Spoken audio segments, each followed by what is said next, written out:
Hi, everybody. Welcome to the IC Topic Chats for today. Today's July 9th, 2026. It's hot here. It's hot there. It's hot in Spain, according to NOAA. It's hot everywhere. Our high will be around 90, which is pretty fair for us in Illinois, Southern Illinois. Today, we're talking about insurance. And I just love this because I feel like this character on a regular basis. I don't understand that, and at this point, I'm too afraid to ask whether it be a deductible or about insurance or any number of things. In fact, I think this could probably apply to just about anything we talk about with regards to um, all things independent consulting. I feel like this is how it is when you first start out. Just get anxious and you feel like everybody knows something except for you. And that's not true. And that's why we have these chats so that we can sit and talk about these things. You'll find, oh, this is another quick little fun one. Um, it's the way it feels for a lot of us as well. One of the main reasons we wanted to cover insurance is that we have this independent consulting chat group, right? And this is I think I got this picture from a couple years ago. This is from I see 2021 was the last time. But if you go to look up in there, you can look for anything with regards to threads and information and other questions people have asked. So I always recommend that to people if they're part of the AEA, if they're part of the AEA community and they're on the IC TIG um, message boards, you can look things up. But the number one thing that has been asked about over many, many years is insurance. So I typed in insurance just to see how many things and popped up, and there were 91 results for people who had asked about insurance over the years. You can see these. Okay, so frequently we find out about what we need for insurance by passages like this, and this is from a contract that I copied out of the contract. It doesn't designate who the contract is here, but you can see that while performing services under this agreement, supplier, i.e., you and me, the evaluator, shall purchase and maintain the following insurance: workers' compensation. And so you see that's up to $500,000 per accident. So that's the key thing to look at there. Commercial general liability insurance with a minimum limit of 1 million each and 2 million in general aggregate, and professional liability with limits no less than 1 million. So these are things that we're often looking at. Sometimes you'll see these numbers much bigger, and that's an interesting thing to see as well. And so I'm going to jump ahead now, but oftentimes we get insurance that's as great as we think we should have, and then frequently we'll get to these contracts, and this number might say 3 million and 10 million or something like that. And this might say no less than 5 million. And you go, come on, seriously, do I need to go buy more insurance? And usually the best thing to do at that point is go back to your client and say, you know what? I've checked with some of my colleagues, which is what we're doing today. And most of us have liability insurance at, and we're going to determine that during a survey that we're going to do after the recorded portion of the session. But that's the amount that I have. I think you should probably think about changing this, and you'll find that they can go back and they'll change these general aggregates and these minimum limits to meet what your insurance is. So don't feel the need to go back out and get more insurance. So I did jump ahead with that, but this is usually how we find out about the insurance that we need. Here's 3 examples of insurance. So there's different types of insurance we're going to talk about. Some I'm going to talk about, and there'll be other things that I probably won't get to today. General liability, professional, your major medical and health. And I'm not going to talk too much about that today because next week, I think it's Chrissy Basiglia is going to be talking about medical and health insurance. We've got, I might be wrong with that one, sorry, but we are going to have a medical and health insurance session next week. We're going to talk about workers' compensation, cyber liability, commercial auto, and non-owned rental car. All right. The general liability, what is this? This is that general insurance that most businesses have, most businesses should have. Once you kind of set up and you are doing this for a living, this is you have a business, this is your day job, you should probably have general liability insurance. All small businesses need it. I was operating in a building, my very first office space was in the suite next door to the people who own the building, which was an insurance brokerage. And I said, do I need it? General liability? And the owner of the building, owner of the company said, yes. And so he said he hooked me up with Holly, and Holly has been my insurance broker ever since. It covers things that are in the course of doing business, but not specific to your specific flavor of work that you do, program evaluation. So if you are giving a session like I do at AEA, a pre-conference workshop, and you set up the extension cord and somebody trips over it and they break their leg, that would be general liability. You're doing business, but it's not specific to program evaluation. Which gets us to the professional liability. Sometimes you call this E&O, errors and omissions. In certain states, there's actually a difference between the two. I think, but that's New York, and I don't understand New York. It's insurance that covers you from a lawsuit if somebody alleges your evaluation results have caused them harm. And I'm putting that in quote marks here. It's in the slide that way too. Generally, we don't even know we need this until we get to that passage in the contract, like what I showed earlier. When you get to a certain threshold with different organizations, particularly public organizations like universities, large, working with a state, when you hit a certain contract level, you'll find that you need professional liability insurance. Now, where do you get it? And that's going to be part of what I want you guys to talk about in your small groups in a little bit. But several professional associations have identified insurance, and I would encourage you to look at AERA. Our association, American Evaluation Association, has never coordinated this. And we've had conversations off and on with the ICTIG about whether we should try and coordinate this. I think you can probably go out to AERA and you find there's a group called Forrest T. Jones and Company. Forrest is spelled with two R's, Forrest. And if you go to Forrest T. Jones and you type in professional insurance, professional liability insurance, you'll see that there's a lot for educators and several associations. And if you can see, there's probably, I'm not joking when I say 50 to 100 associations listed. And if you're a member of any of those, or you want to become a member, you would have access to that insurance. You probably, if you're a one-person operation, oftentimes they're looking at your revenue. So if you have a lot of subcontractors and you have a lot there, you might be paying a little bit more than $1,000, but you're probably not going to pay. I don't think you're going to pay $500 if your revenue is under $300,000 or $400,000 and less. You probably won't pay $500 for the year. If you get a chance to talk to anybody about this, and make sure all your conversation about this is how low risk this is. And I say it's low risk because I've been around for a while and we talk a lot about needing insurance and having insurance. But I don't know anybody who's ever had to call in a claim on professional liability. And if you have, I want to know about it, but not right now. But I do want to hear about it because I ask this every year. Nobody's ever raised their hand to tell me that they've heard about calling in to use their insurance for professional liability.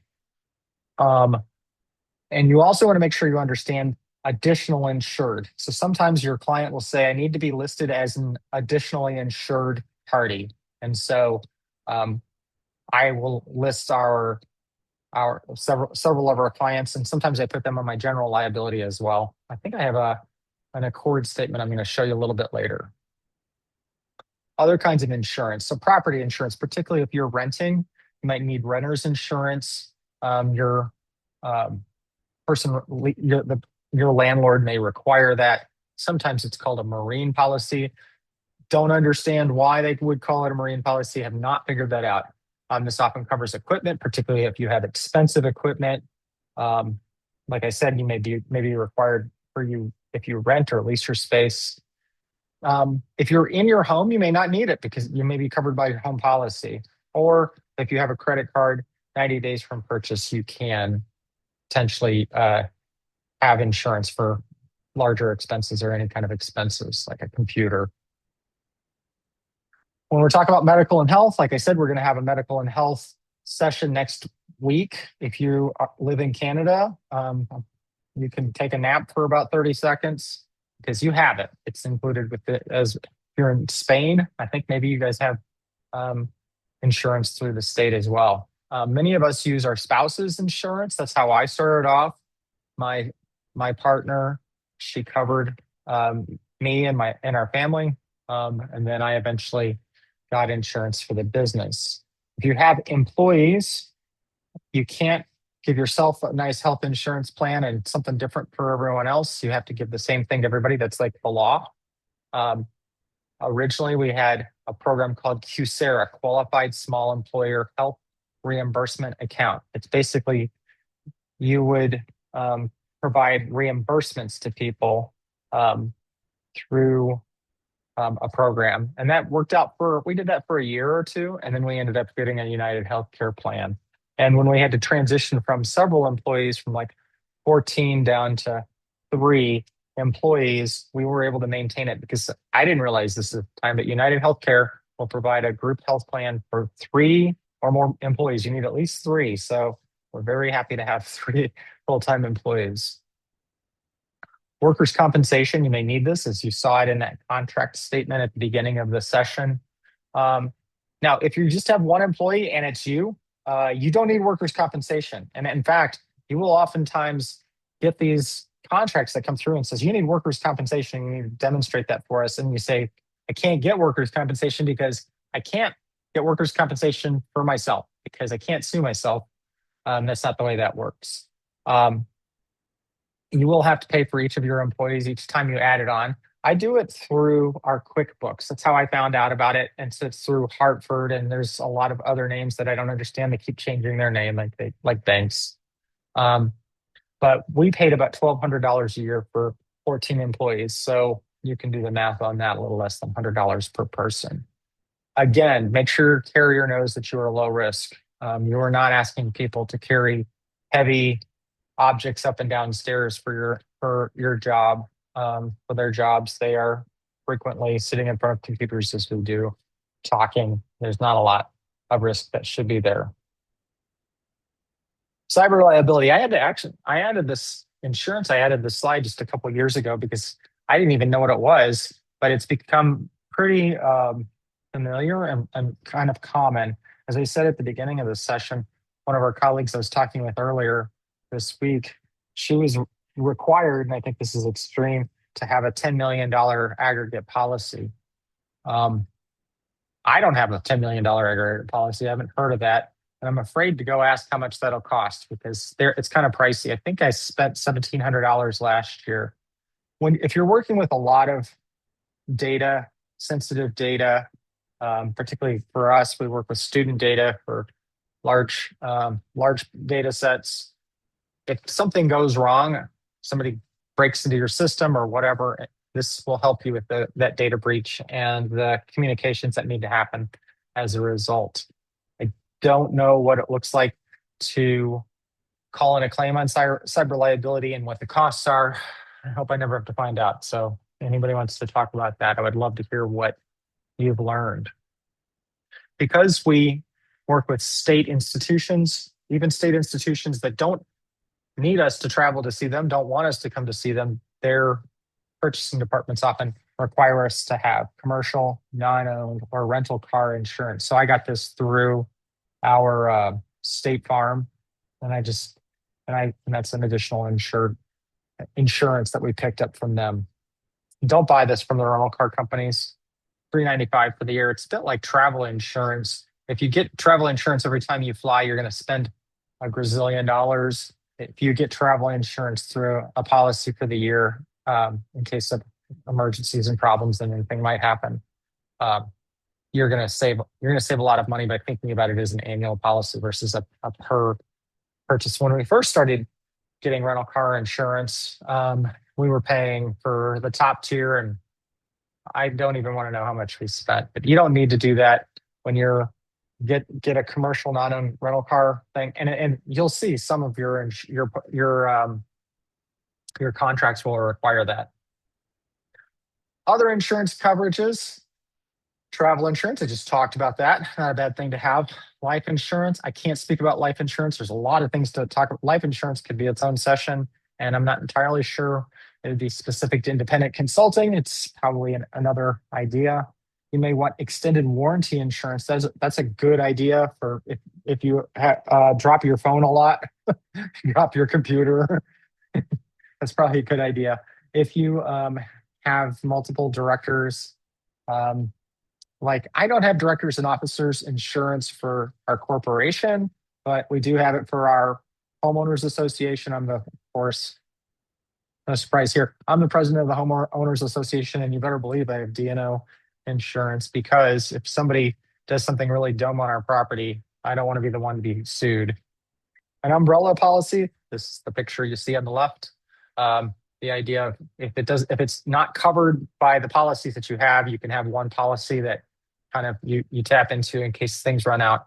Long-term disability. This is a good idea to have. I don't have it, but in case you can't work for various reasons, any medical health issues that cause you to be unable to work, long-term disability would help you with that. Okay, an accord statement. I am going to pop out of this. Accord, Association for Cooperative Operations, Research and Development. That I don't even know what that is, but it's basically an insurance nonprofit. And they make statements that look like, let's see, where's my mouse? There it is.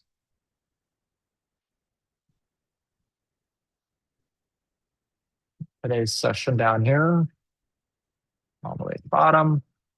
Here's an accord statement right there. So this is not our current, this is 2 years ago accord statement. I think this is a little bit bigger. And let's see, can we blow it up a little bit more? There it is. So you see there's my name. There's our producer, the insurance company. So you'll see here, we've got commercial general liability. That's the policy number, the dates that it was in effect, and the different limits. Each occurrence is a 1 million limit. You can see this other stuff that I hope I never have to figure out. The general aggregate, that's a critical one right there. You see our cyber liability is a 2 million aggregate. And at the time I had professional liability through them. We don't have it with them anymore, but $2 million right there. I think we have through them an automobile liability too, and that's not on this thing, but this is where you'll go see that. Here's where you'll see the additional insured. So the Board of Trustees of Southern Illinois University insists that we put them and they have their own additional insured, and that's what you see here. That's the additional insured case. And there's Holly. I told you she has been my insurance broker for a long time. Oh, by the way, the Southern Illinois University requires that I put this exact statement right here.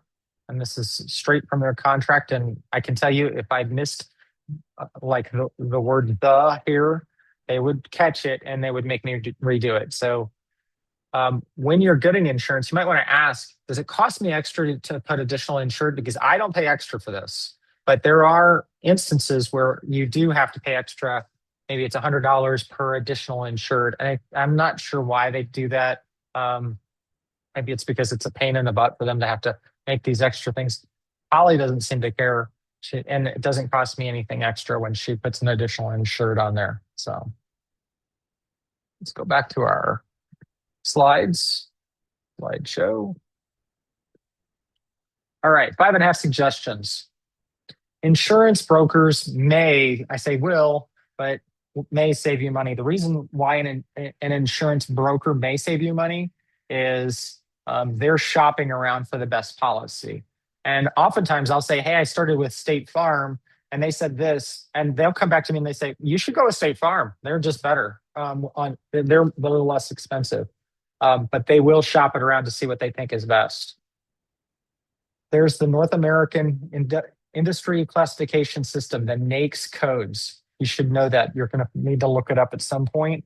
You can just type in NAICS what's my NAICS code into a Google search, and it'll help you find it out. 611710 is mine. That's for educational researchers, educational service providers. You might want to consider a QSARA plan. It's a kind of an easier entry. People can buy in their own insurance and you will provide them with the money to pay for that. One of our colleagues several years ago said, I just give each of my employees $10,000, they can figure it out. Problem is, you got to make sure that that's not taxed because people shouldn't have to pay taxes on their health care insurance. The QSARA plan gave me that same way of doing it without having to um, pay. They didn't have to pay taxes on it like it's a bonus or anything like that, and they could generate whatever they wanted to do at the time. When you're talking about professional liability, make sure you're looking at professional associations. I say AEA and I put a question mark next to it because we were hoping that AEA would start that, but I don't think that's going to happen. If you're a member of the Psychological Association, the Educational Research Association, they definitely have that.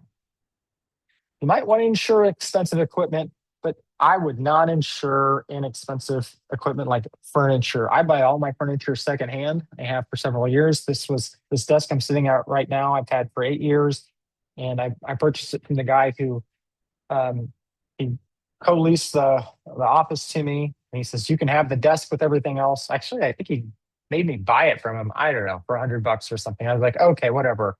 But if this desk fell apart, if somebody stole it, why they would steal it, I have no idea. I would just go get another one for $100. It'd be fine. All right. I have comments and questions, but here's some breakout questions when we get into the breakout, and I'll copy these and put them into the breakout rooms for you to think about. But I would love for you in your small groups in a little bit to talk about what insurance you do have. Um, and I listed a bunch out. How did you find it? Are you going through like a State Farm or an Allstate, or did you find it through an insurance broker, or did it, is it just your neighbor who knows who you're supposed to go through and you just, however you found out? How do you know what amounts of insurance you need? And then what questions do you have for those other people in there? So we're going to do those breakouts in just a second. With that, I'm going to find how to stop this thing. But if you're out there in YouTube land, we'll say see you later.